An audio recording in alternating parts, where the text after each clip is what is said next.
Pertanyaan yang sering muncul belakangan ini, apakah AI akan segera bisa menggantikan programmer? Tapi yang terlintas di kepala saya bukan tentang itu. Apakah AI akan bisa segera menggantikan tukang servis komputer?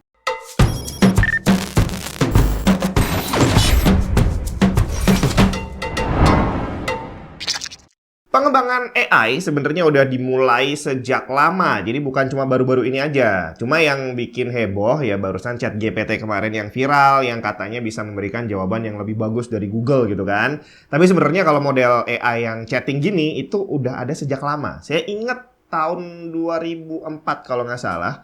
Jadi waktu itu saya ya sekitaran tahun itulah ya, saya sempat download sebuah program chatting dengan AI ceritanya. Cuma waktu itu bukan untuk masalah teknis kayak gini. Jadi lebih ke arah temen ngobrol, temen curhat ceritanya. Karena nggak punya temen gitu kan. Nah, waktu itu ya akhirnya saya sama temen-temen langsung heboh pakai program itu untuk chatting yang awalnya cuma sekadar curhat-curhat dan minta saran tentang hubungan percintaan gitu ya. Sampai akhirnya merembet-rembet ke arah chatting yang jorok-jorok gitu lah. Ya biasalah cowok-cowok gitu kan. Dan ternyata si AI ini bisa meladeni bre. Jadi waktu itu sempat jadi sebuah program favorit di kalangan saya dan teman-teman lah ya. Dan salah satu yang membuat kita jadi senang ngobrol sama dia itu adalah karena karakter si AI-nya ini adalah cewek. Karakter ini bukan dalam bentuk wajah atau gambar, tapi hanya sekedar nama doang. Dan waktu itu udah seneng banget kayak gitu ya. Jadi begitu kemarin ChatGPT muncul dan saya pertama kali nyobain, wah langsung nostalgia. Kayak pernah gini ya. Cuma kalau waktu sama ChatGPT itu yang ada di bayangan saya ngobrolnya sama cowok. Jadi nggak sampai pikiran jorok gitu lah ya. Tapi nggak tahu kalau kamu kayak gimana. Nah, sekarang AI sudah dibuat dengan semakin serius. Arahnya udah bukan untuk for fun, tapi udah untuk profesional. Harapannya adalah dia bisa memberikan segala macam bentuk pertanyaan yang mungkin kita tanyakan berdasarkan database yang udah ada di internet yang jumlahnya tidak terhitung ya, yang selama ini menjadi rujukan kita saat mencari informasi. Dan hebatnya, ChatGPT ini kalau ngasih jawaban, dia bukan ngasih dalam bentuk list kayak Google gitu ya, kita pilih sendiri artikel yang mana yang cocok mana untuk kita pakai. Enggak, dia bisa bener-bener ngasih jawaban seperti orang ngomong yang akhirnya bisa secara langsung kita manfaatkan untuk bikin paper, bikin tulisan ilmiah, ngerjain tugas, bahkan ujian juga bisa dapat bantuan dari ChatGPT. Termasuk coding, bre. Jadi bikin program, bikin coding yang tadinya hanya bisa dikerjakan oleh programmer, katanya udah bisa dilakukan sama ChatGPT. Makanya kemarin banyak orang yang bertanya-tanya, apakah kira-kira AI ini akan segera bisa menggantikan programmer? Maksimalkan produktivitas dan hobi ngegame kamu dimanapun kamu berada. Victus by HP Laptop, salah satu gaming laptop terbaik di pasaran. Powered by 12 Gen Intel Processor, GeForce RTX 30 Series, high-speed NVMe SSD, dan high refresh rate anti-glare IPS display. Desainnya manis dengan bobot yang ringan tanpa mengorbankan cooling performance. Nggak perlu pusing soal software, karena kamu udah dapat Windows 11 Home dan Microsoft Office Original gratis. Dapatkan HP Victus ini di ELS ID. Dan saya pernah nyobain sendiri akhirnya, iseng-iseng saya nanya ke si ChatGPT ini untuk membuatkan saya sebuah program gitu ya. Saya langsung dikasih script untuk ditaruh di Python kalau nggak salah waktu itu ya.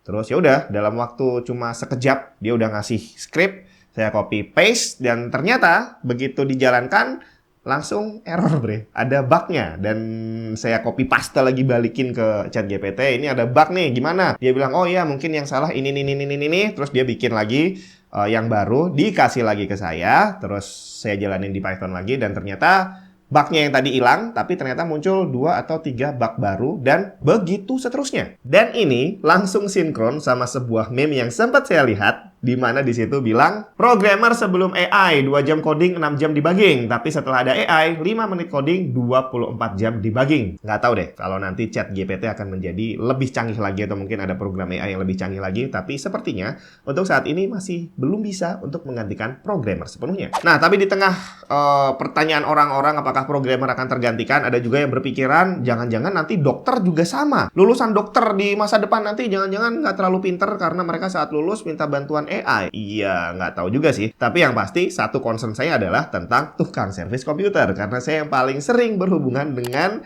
ya para tukang servis ini. Saya bukan teknisi, tapi saya sering ketemu sama teknisi lah ya. Nah, apakah AI ini nanti akan bisa menggantikan teknisi komputer? Karena nggak bisa dipungkiri, segala macam pertanyaan yang kita ajukan sekarang udah bisa langsung dapat jawaban profesional. Jadi, saya coba praktekin langsung aja ya. Iseng-iseng saya nanya tentang masalah PC yang biasa dihadapi orang. PC-nya nyala, semua lampu dan kipas nyala, tapi no display. Apa jawaban ChatGPT? Ternyata jawabannya hampir sama seperti jawaban orang-orang yang ada di forum. Bedanya di sini nggak ada pembulian. Dari periksa kabel, periksa monitornya, GPU, RAM, coba copot pasang lagi sampai power supply-nya. Dan kesimpulan di akhir adalah kalau sampai semua udah dicek dan baik-baik saja, maka kemungkinan kerusakan ada pada motherboard atau CPU. Oke, apakah dengan jawaban tadi PC kamu udah bisa nyala normal sekarang? Kayaknya belum deh ya. Makanya di akhir jawaban, si ChatGPT tadi bilang suruh bawa ke tukang servis. Saya coba pertanyaan selanjutnya dan ini masih adalah kasus yang sering dihadapi sama pengguna PC. PC-nya mau nyala sebentar tapi habis itu langsung mati lagi. Dan jawaban yang diberikan cukup bagus bre. Dari cek power supply, cek cooler CPU dan pastikan nggak overheat, cek RAM udah terpasang dengan benar atau belum, serta kemungkinan kerusakan pada motherboard.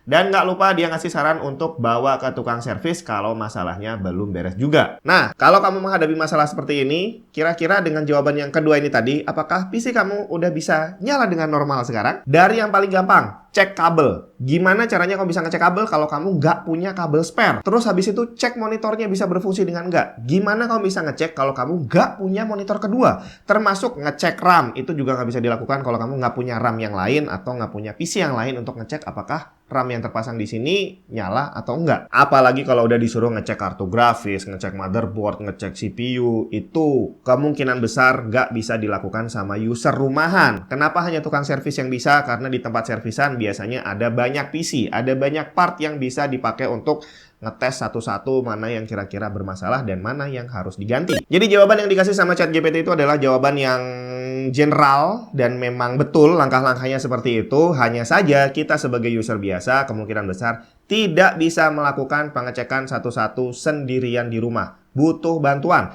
Hampir sama kalau kamu nanya mungkin ke Google atau ke ChatGPT tentang obat sakit kepala. Ini juga susah bre. Karena jawaban yang muncul pasti generik. Dari sekedar akibat salah urat, kecapean, dehidrasi, sampai bisa aja penyebabnya adalah sesuatu yang jauh lebih serius seperti banyaknya cicilan tiap bulan. Tidak ada obat generik yang bisa menyembuhkan semua sakit kepala. Karena penyebabnya bisa berbeda-beda. Termasuk PC. Nggak ada obat yang sama karena penyebabnya bisa bermacam-macam. Sampai sini sepertinya para teknisi bisa agak tenang lah ya bahwa ternyata teknologi AI masih belum bisa menggantikan jasa para tukang servis komputer. Ya, nggak bisa dipungkiri banyak orang-orang pengguna PC yang berusaha mencari alternatif dengan tanya ke forum, googling, atau tanya ke orang yang paham atau segala macam pakai AI lah. Karena banyak dari mereka yang memang kehilangan kepercayaan kepada tukang servis. Dan pada kenyataannya memang ada beberapa oknum yang ya boleh dibilang nggak bisa dipercaya. Laptop masuk, dibilang ada yang rusak, padahal sebenarnya enggak. Dan akhirnya dari yang kita cuma komplain permasalahan simple, ternyata harus bayar lumayan mahal. Ultra Compact Mini PC dari Asus, Expert Center PN53. Kecil tapi powerful dengan dukungan AMD Ryzen 6000H series dan AMD Radeon Graphics. Mendukung Quad 4K display dan 8K resolution, 2 slot NVMe Gen 4 serta dilengkapi Wi-Fi 6 dan 2,5 GB LAN. Connectivity lega dengan 7 USB port termasuk 2 USB Type-C dan onboard dual HDMI, DisplayPort serta power delivery input lewat USB-C. Selengkapnya cek link di bawah. Tapi sebenarnya kalau kita mau pikirin lagi bahwa datang ke tukang servis itu mahal, enggak juga sih. Karena walaupun nih kita dipatok harga di atas rata-rata, tapi kerusakan itu kan bukan sesuatu yang terjadi setiap hari. Dan kalau kamu minta saran pada orang yang nggak paham, mungkin tanya ke teman kamu yang sok-sokan tahu, dan akhirnya dia bilang, oh ini RAM-nya nih, ganti aja RAM-nya. Akhirnya kamu beli dan ternyata tidak mengobati masalahnya. Akhirnya ya sama aja buang duit.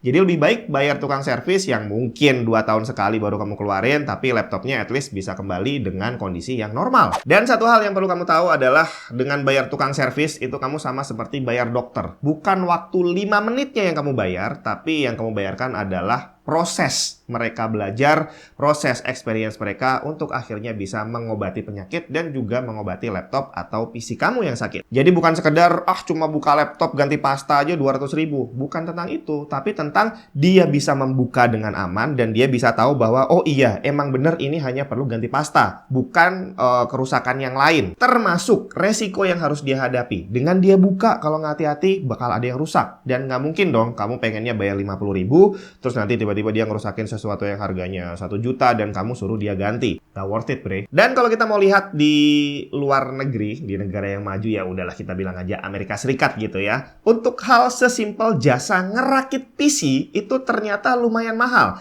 Kalau kamu di sini ngerakit PC, beli part, kira-kira berapa uang yang rela kamu keluarin? 50.000, 100.000? Saya yakin banyak di antara kamu yang minta gratis aja kalau kamu beli partnya di toko itu. Ya nggak? Nah, tapi kalau di luar, kira-kira berapa sih harga jasa ngerakit PC? Kita tanya sama ChatGPT aja. Katanya biayanya ini bisa berkisar antara 50 sampai 150 USD tergantung tingkat kesulitan dan reputasi tokonya. Nggak usah bahas soal perbedaan ekonomi antara Indonesia dan Amerika Serikat karena itu kejauhan. Ini adalah tentang hubungan antara teknisi dan konsumennya, di mana teknisi Indonesia itu kemungkinan nggak berani pasang harga lebih mahal karena takut nggak laku, nggak pede gitu ya. Atau konsumennya yang memang pelit dan nggak mau keluar duit lebih tapi pengennya dapat kualitas yang bagus. Ya kalau memang nggak mau keluar duit lebih, tanya aja sama AI. Permasalahannya, ternyata sampai hari ini bahwa dengan bantuan AI yang ada, kita masih belum bisa memperbaiki PC kita sendiri dan mungkin juga belum bisa ngerakit PC dengan benar tanpa bantuan orang. Untuk orang awam pastinya. Jadi yang bisa kamu lakukan sekarang adalah cari tahu aja. Jadi kamu chat sama si ChatGPT ini, cari jawaban. Dia akan kasih tadi list beberapa kemungkinan yang muncul dan nantinya kamu cocokin nih sama apa kata teknisnya nanti. Dan kamu tinggal pilih mana kira-kira yang akan kamu percaya. Kira-kira siapa, Bre?